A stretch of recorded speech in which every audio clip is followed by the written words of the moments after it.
thank you for joining me again today. I'm Sandy Waters, and in the studio with me today, a good friend of ours. You've been in several times, Angelo Collazo from the Alle Shea Project, allesheaproject.org. Welcome back. Hello, thank you for having me back again.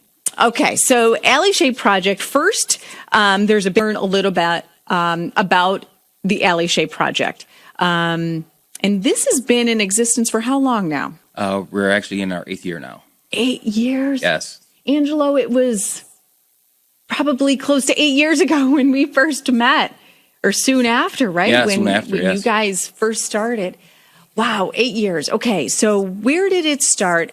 Alle Shea is close to your heart, and there's a Yes. reason why you started this, and it's for OI, which is a bone disorder, right? Yes, it's a rare genetic bone disorder or disease called Osteogenesis Imperfecta, where a person's bones are pretty fragile. They're basically almost like chalk. They break really easily. There's like 9 different types. Type 2 is the most fatal. Unfortunately, that's what Allie was born with. Okay. Now, your daughter, Allie, how long did she live? When she was born, did you know that she was going to be born with OI? No, we didn't know. We just knew at our 20-week ultrasound, the doctor called us like 10:45 at night, saying that he's noticed that Allie's arms and legs were growing shorter than the rest of her body. They were at 16 weeks, and her rest of her body was at 20. We came back for another ultrasound just to make sure it wasn't a mismeasurement, and it was confirmed. And we kept going back for ultrasounds every 2 weeks. She was growing, but her arms and legs never caught up with her, and they kept saying, well, we think she has this. And every 2 weeks we saw a different doctor. So we always got a different diagnosis every 2 weeks. But OI was never, ever mentioned until the day that she was born. Wow. Now, at that time, this was 8 years ago now. This almost seems in the medical world forever ago.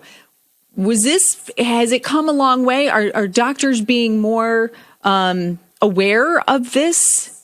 You would think so. I'm big into, I follow the OI community on Facebook and other pages, and a lot of people are still having issues with doctors. Believe it or not, a lot of people will get turned away from doctors because the doctors don't know how to handle them. So they have a hard time trying to find doctors or trying to find coverage, and a lot of insurance companies would not cover some people with OI. Oh, see, now that's a whole other issue. We'll have to bring you in for that. We need somebody who's well-versed in the insurance world to help navigate that. But, okay, so OI is a rare bone disease, but it's on a spectrum, right? Not everybody deals with OI the same way or the severity of it, correct? Yeah, it's a very frustrating disease because, like I said, there's 9 different types. Some, like type 1 is the least severe. Okay. 2 people can have type 1, but yet their breaks or experiences will be a lot different. Some person may have like a very few breaks with type 1. Some people may have many breaks with type 1. There are some people who have type 1 that they run marathons, they play sports, but other people they can't. And there's another aspect of it too. There's a lot of pain involved in with OI. That there's people just know, they hear OI if they know about it, they just think fragile bones. But there's a lot of pain and other kind of stuff that people go through it's like that invisible disease when you see somebody park in a handicapped spot and they're walking perfectly. Sometimes people with OI, people think they are faking it, but they just don't see the inside, Okay. And that's what a big concern is for the little kids who have OI that have been undiagnosed, right? Yes. If something they don't look for, person births the baby, they take the baby home, the baby breaks very easily by just doing everything you should be doing. They take the baby back to the ER. Like I said, if there's no suspected case of OI, the hospital will call CPS.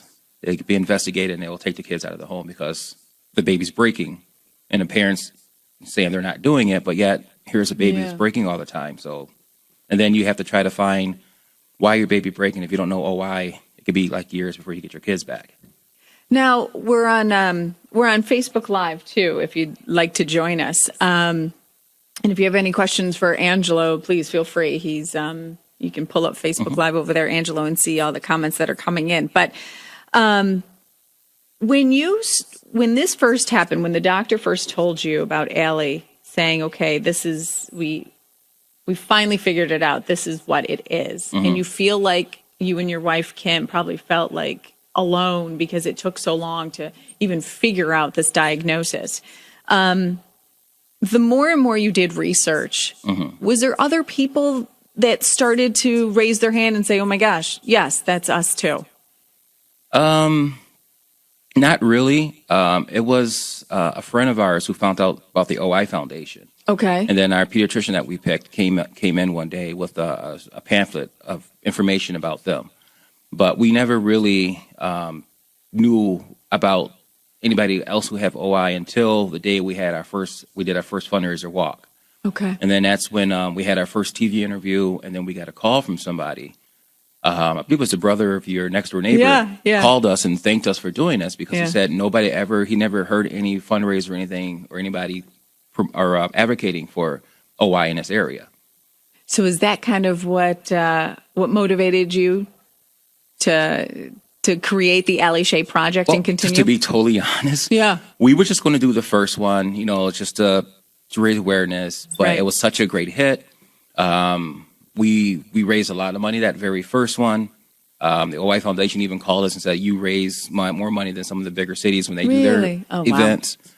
And then people said, like, when are you going to do the next one? We're going to do the next one. So we just like, okay. And then it just kind of snowballed and took a life of its own. Yep. We're going strong. And so far, we have raised close to $60,000. Wow. And all that money goes to the OI Foundation. We don't keep anything. And for the Alle Shea Project, one of the things that we do is we send, next month will be the 2 years we've been doing this. We send out little care packages to kids all over the world, with OI. If their parents will email us or family members will email us and say, our son or cousin or grandchild has OI and had a break and they need a cheer up. So we'll send a little, what we call snuggle buddies, little stuffed animals, and I put little surprises in there too for them. And we will send them off. And that part we do all on our own. We do with our own money. And everything that we do for the past 8 years, like to pay for the places for our raffles and sometimes we buy some raffle prizes. We all do it our own money, and it's kind of come back to bite us in the butt. But we're surviving a little bit right now. But it's all for a good cause. Well, see, that's what it is, and that's why we bring you in today as well. Is to spread the word. So we're going to keep this interview on our Facebook page, the Buzz Facebook page. So if you want to go seek it out and click and share, we'll also have this interview on the podcast, and of course it's airing now. And if you don't mind just sharing the word about the Alle Shea Project, just to help Angelo and his wife Kim to fundraise. And are you accepting stuffed animal donations but new stuffed animals, right? Because these are going out they're new, but right now I feel funny because I have a lot of people ask us, do you want us to donate? We have these, blah, blah, blah. And I was like, well, I feel funny saying no, because right now we have 10 totes at home in our garage teeming filled with them. Oh, good. Well, that's a good problem to have. Yeah, a bank called UMB Bank out in Kansas City, donated them. Really? Yeah, one of the associates on the Facebook page saw what we do with our Snuggle Buddy program, and she has OI.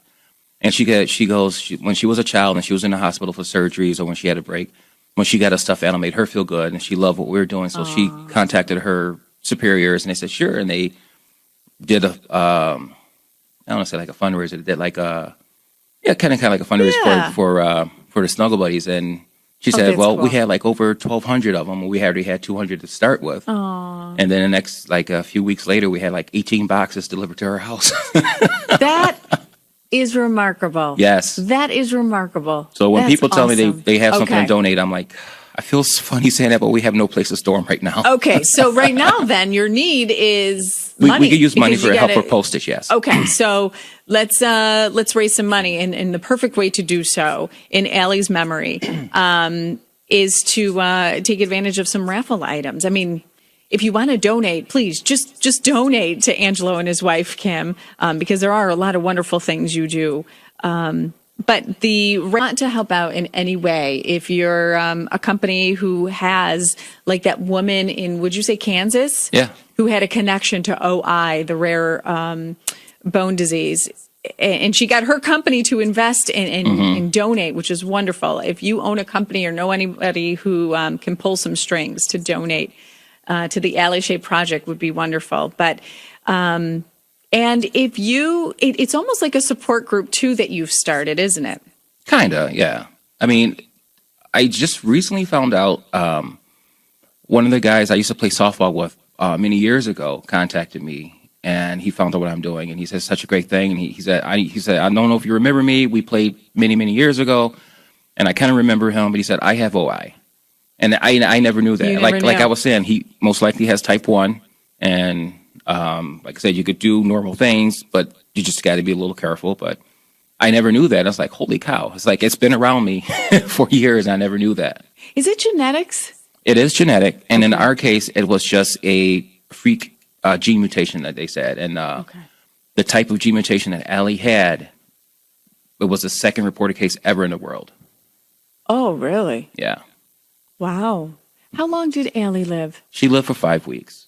Okay. And this is why it's so important to me, because I can't say enough about the staff of the NICU at Strong. The Gallup Children's Hospital. They were just wonderful, and some of them are still friends with us to this day. But when the day Alle was getting ready to leave, we didn't know what to do.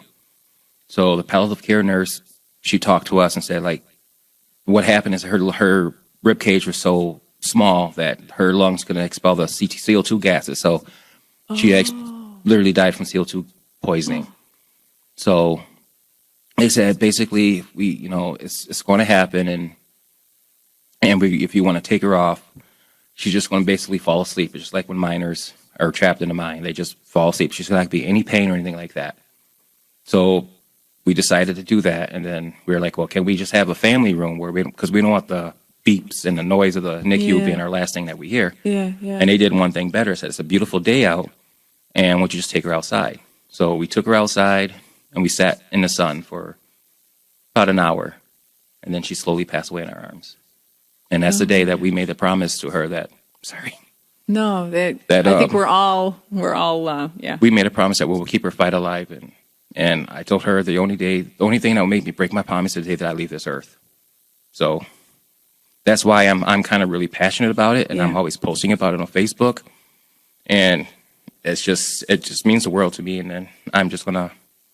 Part of me feels guilty because when she was pregnant, when Kim was pregnant with her, we used to talk to her, and I said, I'm going to protect you from the bad things in the world. And part of me feels like I failed in that job. Sorry. Oh, Angelo.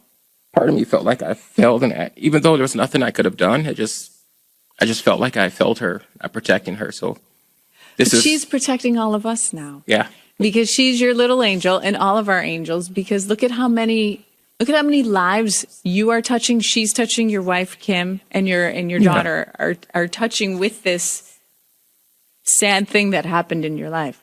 So many people now are becoming aware. So if you can help Angelo and his wife and continue the story about Alle, and the pictures are on the website of Alle if you want to get to know the family a little bit more that way. AlleSheaProject.org.